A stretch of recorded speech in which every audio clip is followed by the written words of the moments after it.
I think what's just important is, if you watch that video, you realize that that's actually who we are as IOCO. That's authentic. That's what makes this business work. That's why we're here today. And it's actually what we are about.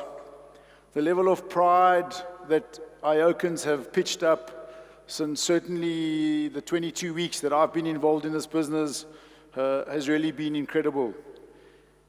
I do think it's important, though, that we understand the magnitude of the challenges that we've got to deal. So we can't be ostriches. We cannot put our heads in the sand. Yesterday's results tell a story about corporate South Africa, not only about EOH, about SA Inc., but the opportunity sits with us. I alluded a little bit to it when I was sitting on the very comfortable white lazy chairs about if you were in an industry that could take on the next steps, the next industrial revolution. My sense is that I don't think you realize the opportunity you have. It's quite critical that somewhere there's a change in this belief. The change in belief, unfortunately, is not going to come from anyone that had a microphone today. There is nobody with a microphone that's going to help IOCO. The entire destiny of IOCO is sitting with the people that didn't come onto the stage today. To encapsulate that belief and ask the question, I had the privilege post 1 or 2 glasses of wine to walk out to 2 Mandys, one from Click who reminded me very succinctly we never mentioned Click, and the other Mandy who said to me in no uncertain terms that she's very frustrated at where the share price is at the moment and we shouldn't forget. But the acid test for us, guys, is whether you're watching football on Saturday or whether you're getting together to watch hopefully some samurais come under severe pressure. The real question around those social events is, if you're asked where you work, do you really believe that you are an IOCAN? Can you say, I work at IOCO? Will you? One of you. But it is that belief that has to start today. Otherwise, collectively, we have no chance.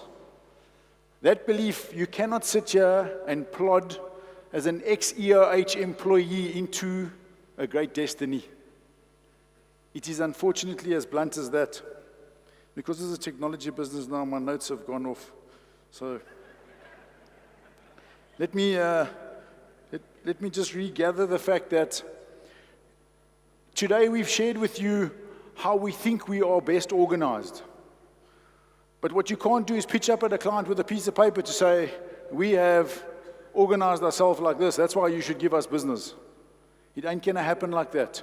We've given it our best shot, representing you to try and organize ourselves to the benefit of the clients. There is no other agenda behind what we're organizing or who is running those lines of business. It is all about how we serve our clients best. I think I just want to recap about the VUCA world. I've underplayed it.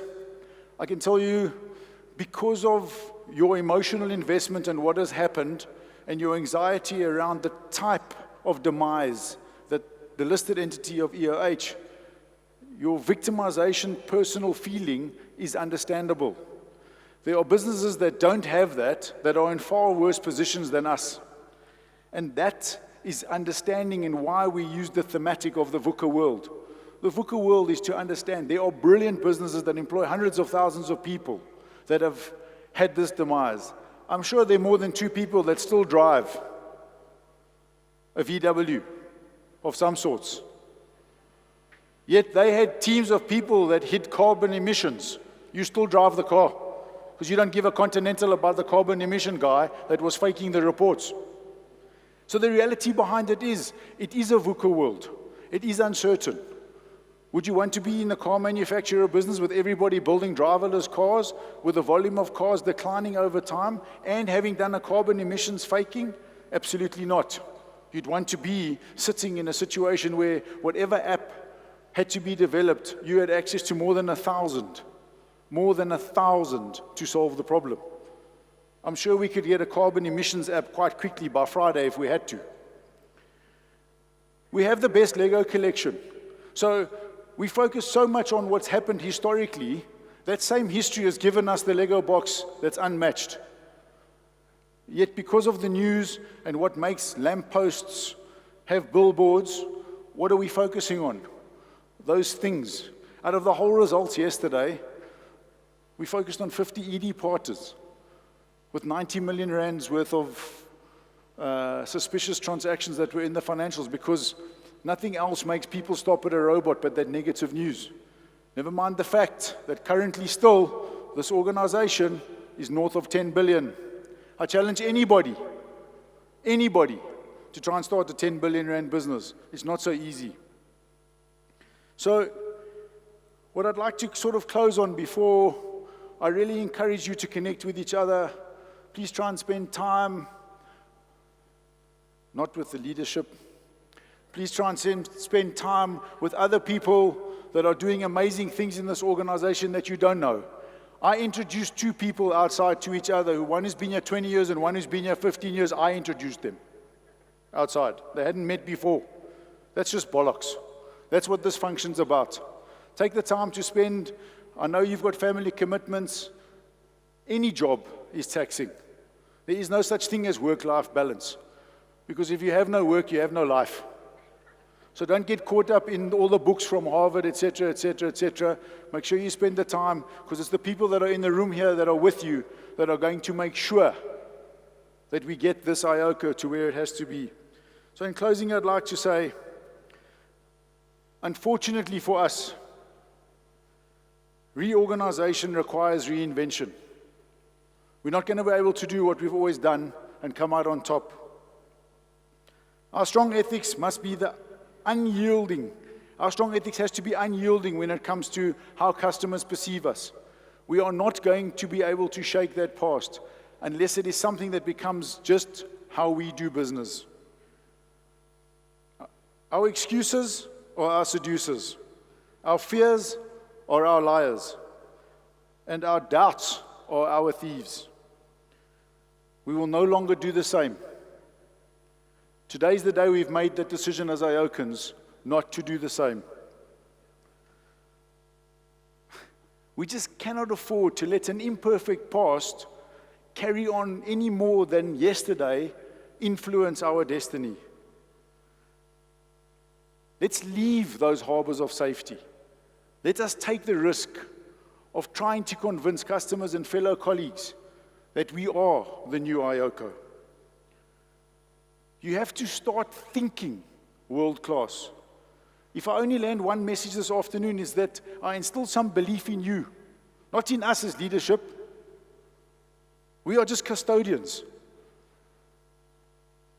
To instill that belief in yourself, that the reason you sold an awesome business to the then EOH was because you had something special. How do we create a situation in IOCO that we unlock that again? You have to want to become iconic. You have to want to become iconic. There isn't a single business or sport that doesn't have an unrelenting drive to win. You cannot just go through the motions and end up first. Anywhere. Not in business, not in sport, not in family life, not in faith, not in religious disposition. Everything comes at a sacrifice. That is a personal will and a want. I think what I'd like to do is just close and thank you for the opportunity to be part of this. I'm sure when you go home, you'll be very grateful to say that you ended with an interim guy. I don't know what that interim guy was talking about, but I have to share with you that fundamentally, I have a choice to be part of you. I don't have to be here. I certainly believe in you. And I think you need to take that in yourself and say, you built a business that was the best. It was undermined by a few.